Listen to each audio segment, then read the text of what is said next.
Hello and welcome to the Daily Space. I'm your host, Dr. Pamela Gay, And I am your host, Beth Johnson.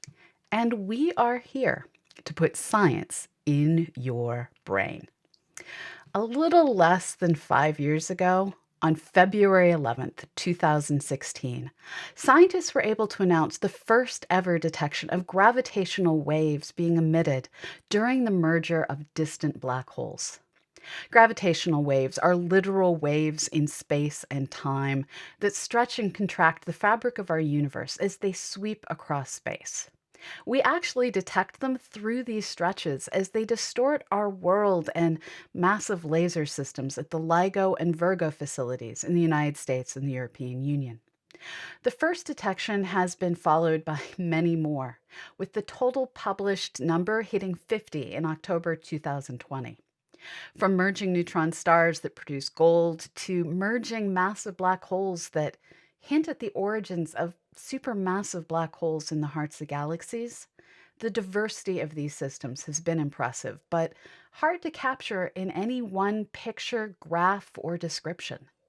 To try and express the breadth of what they've seen, the LIGO and Virgo collaborations partnered with data visualizer Nadi Bremer to create an interactive infographic that puts all these events into context, showing when they occurred in time and the diversity of their sizes.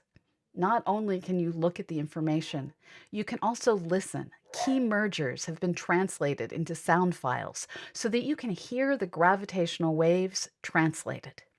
We're linking to the infographic on our website, dailyspace.org, and we encourage all of you to check it out. Most striking to me was how this infographic reminds us of the sheer size of the universe and the time it takes even light to travel. The nearest source of gravitational waves so far detected was a neutron star collision that occurred more than 100 million years ago and generated waves that passed over Earth in 2017. The biggest merger observed came from two black holes that merged before our sun had even formed. Let's give it a look.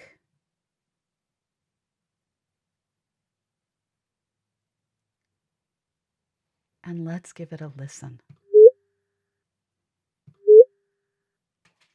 Space is vast, and yet gravitational waves sweeping through this vastness can literally, for the smallest moments, reshape us in ways that we may not notice, but our scientific detectors can see.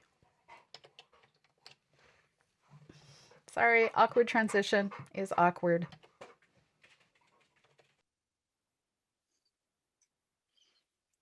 And then there are things our detectors cannot see, like dark matter, which is why you have to look to different ways to try and find certain particles. In this case, scientists are hunting for the elusive axion, and to do this, they used data taken by NASA's New Star telescope of one of our favorite stars, Betelgeuse. New Star is capable of focusing high energy X-rays, and the team collected 50 kiloseconds of data from Betelgeuse. The reason they chose this star is because, as we all learned last year, it's on the verge of going supernova, astronomically speaking. And we hypothesized that axions will be produced by stars in this condition, and those axions will interact with magnetic fields and briefly couple to photons in the X-ray band, giving us a chance to see them. Since axions are a theoretical super light particle that makes up dark matter, we cannot expect to see them otherwise.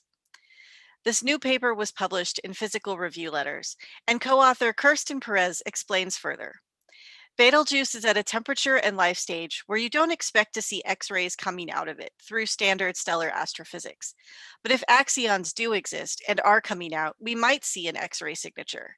So that's why this star is a nice object. If you see X-rays, it's a smoking gun signal that it's got to be axions. Unfortunately, the team came up empty-handed, but a null data set is still a data set, and these results put up new constraints on just where and how we can find axions. Perez sums up the lack of discovery.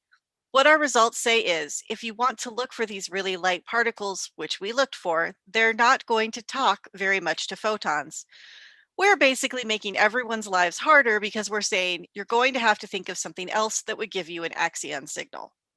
Now, scientists will have to use other, less detectable energy bands to try and find these axion signals. If only Betelgeuse would actually go supernova, then we could see if the explosion pushes the axions to couple with gamma rays. Meanwhile, the search continues. After the break, we'll bring you all the planetary news. All of it. There was a lot.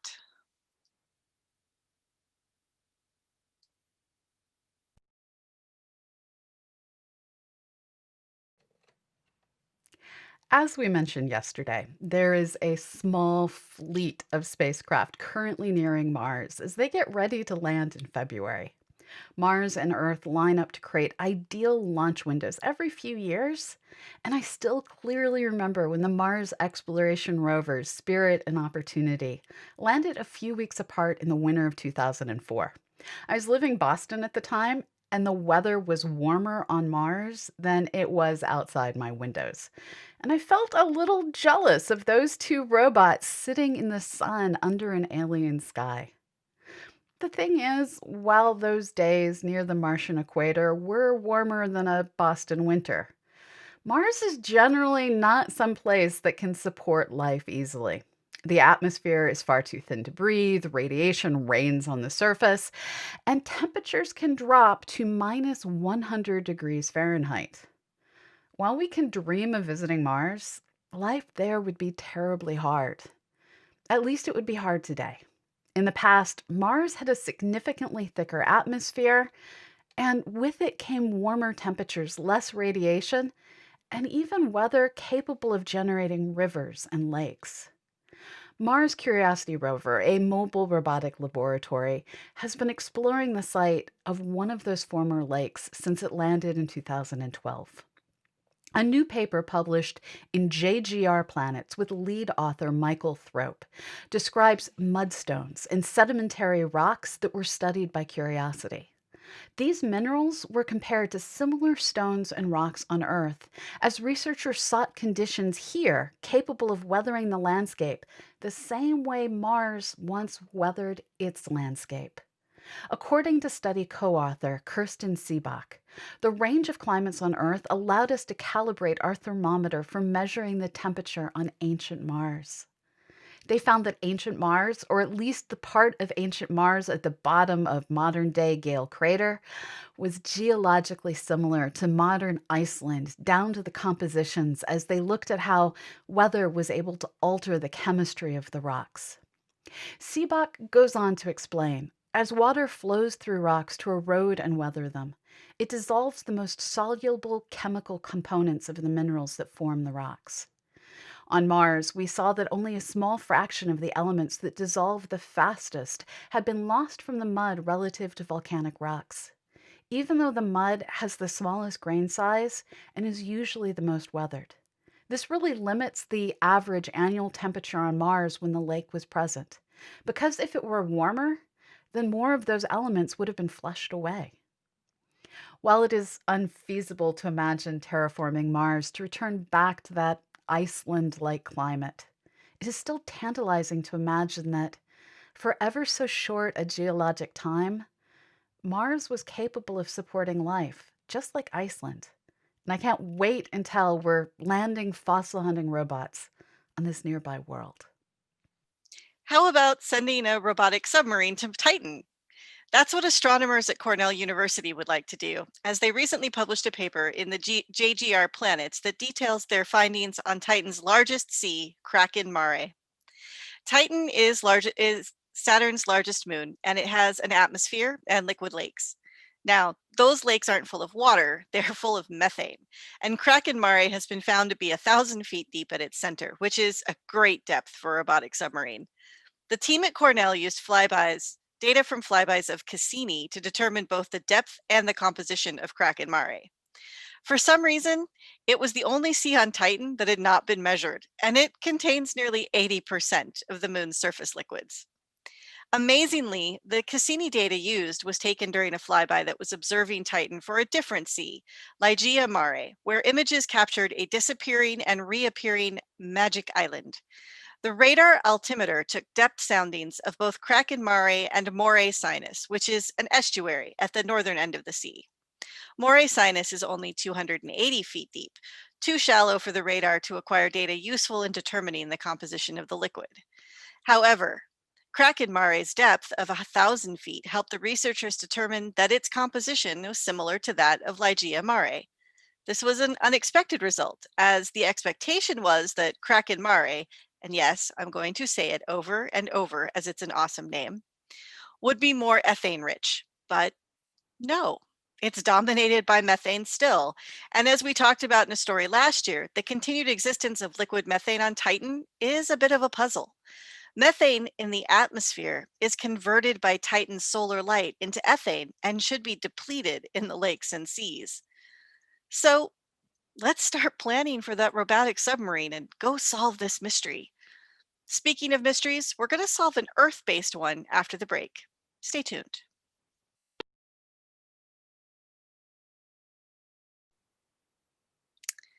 I mentioned an Earth based mystery. It involves lightning, specifically a particular transient luminous event called a blue jet. We've seen them from the ground a few times, but like most transient luminous events, they are rare. However, it's important to understand what causes these events because electrical bursts can affect radio waves and impact communication. Instruments on the International Space Station spotted a blue jet in February 2019, and the results were published this week in the journal Nature. The jet occurred during a storm over the Pacific Ocean near the island of Nauru, and cameras and photometers managed to collect data from the event. It started with what is described as a blue bang by lead author Torsten Newbert. The bang was a flash of blue light about 10 microseconds long that occurred near the top of the storm clouds, nearly 16 kilometers in altitude. A blue jet then shot up from that flashpoint, reaching nearly 52 kilometers and only taking a few hundred milliseconds to do so. Hence why collecting data on these transient luminous events is so difficult. Not only are they rare to begin with, they are also brief. Newbert goes on to explain that turbulent mixing high in a cloud may bring oppositely charged regions within about a kilometer of each other, creating very short but powerful bursts of electric current. We have detected such bursts with ground-based antennae, so it's nice to piece together all the evidence. Mystery solved. A lot of scientific discoveries come from someone just happening to be looking in the right place, in the right way, at the right time. Quite by accident, a team of researchers studying the release of methane from the Arctic seafloor discovered that our moon not only raises tides in the water, but also leads to the flex of the Earth that increases the release of gases. A team led by Nabil Sultan embedded sensors 7 meters into the Arctic seabed for 4 days at depths ranging from 910 to 1,330 meters and found that at low tide, when the water column dropped, gas seeps slowly. And when the tide rises and there's more water weighing down, methane is able to seep out through seabed fractures more readily. This work appears in the journal Nature Communications. Sultan uses these results to make a call to action. We need to consider how pressure will impact this gas system. It's urgent today to go study in more detail the shallowest areas in the Arctic or in areas where you have high concentrations of gas and gas hydrates. The water depth changes Sultan's team was observing were due to the moon's tides, and the release of methane fluctuated. If the water levels instead rise due to melting of sea ice, there will be no low tide to shut down the release of gas. Since methane is a greenhouse gas, it's important to understand what kind of a future release we're looking at. This is a reminder that while we don't completely understand our world, so far the majority of the errors we've found in our climate models were ones that allowed our world to stay cooler. With every new data set, it seems we are finding new factors that will only increase our world's warming. Things like this always remind me of the Into the Woods quote. It's nice to know a lot, but a little bit not. We can only hope that the more we learn, the more we will be able to take actions to protect our world and ourselves. After this break, we'll be back to talk about something more cheerful, a giant mystery called planet formation.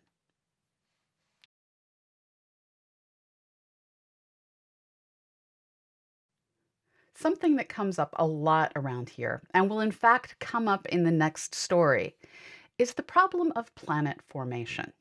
We understand some of the big picture concepts of what happened, but the details are all a bit mysterious and up for debate. Simple questions like where did Earth's atmosphere and oceans come from actually lack clear cut answers.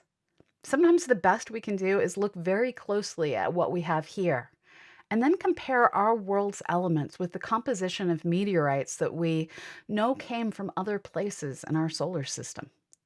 We think early in our solar system's formation, the gas and dust that formed the planets varied with distance from the sun due to the sun's heat and its wind changing and moving material around.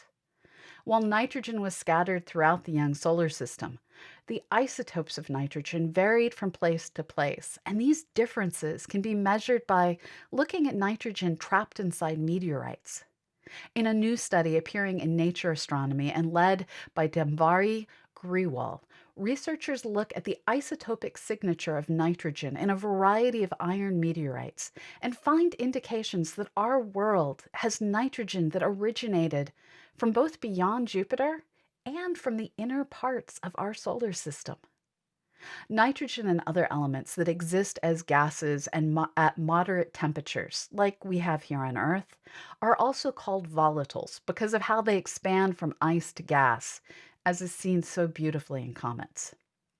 According to Grewal, researchers have always thought that the inner part of the solar system within Jupiter's orbit was too hot for nitrogen and other volatile elements to condense as solids, meaning that volatile elements in the inner disk were in the gas phase. Our work completely changes the current narrative. We show that the volatile elements were present in the inner disk dust, probably in the form of refractory organics from the very beginning. This is a special kind of organic molecule. He goes on to say, this means that contrary to current understanding, the seeds of present day rocky planets, including Earth, were not volatile free. This means our world's nitrogen, or rather some of our world's nitrogen, has been with us from the beginning. Our world might not have started as a molten rock that had to wait for colliding comets and asteroids to bring it and the stuff that makes up our atmosphere and oceans. This is observational data, not a theory or model. Time is still needed to explain how this all happened, however. Every week, we bring you more stories on how the solar system formed, or how other planetary systems formed, or are forming. So much formation. And I keep saying we'll never figure it out because there are too many variables and nothing seems to be a standard. So here we go again. This time, a new paper in Science looks at how our solar system formed in a two-step process that split up the planets into dry terrestrial planets and wet outer planets. I'm using the terms dry and wet rather loosely, I know.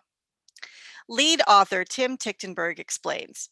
Inner solar system planetesimals became very hot, developed internal magma oceans, quickly formed iron cores, and degassed their initial volatile content, which eventually resulted in dry planet compositions. In comparison, outer solar system planetesimals formed later and therefore experienced substantially less internal heating and therefore limited iron core formation and volatile release.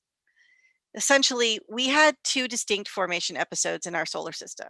The first had an early onset and took a long time, building the inner solar system slowly enough to allow rocky planets to come together. The second occurred later and much more quickly, with wetter particles beyond the snow line, giving rise to quickly spun up gas giants and smaller terrestrial bodies. Tichtenberg further noted the early formed and dry inner solar system and the later formed and wet outer solar system were therefore set on two different evolutionary paths very early on in their history. This opens new avenues to understand the origin of the earliest atmospheres of Earth-like planets and the place of the solar system within the context of the exoplanetary census across the galaxy. This work gives a very broad overview of our solar system's formation process that could apply to other planetary systems, but I still don't think it's the end result we're looking for. More research is needed, as always, before we get a complete picture that covers more of the nuances of planetary system formation. This has been the Daily Space.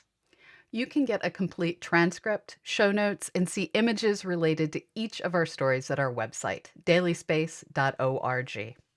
As a reminder, we are a not for profit educational program, and we're supported by people like you.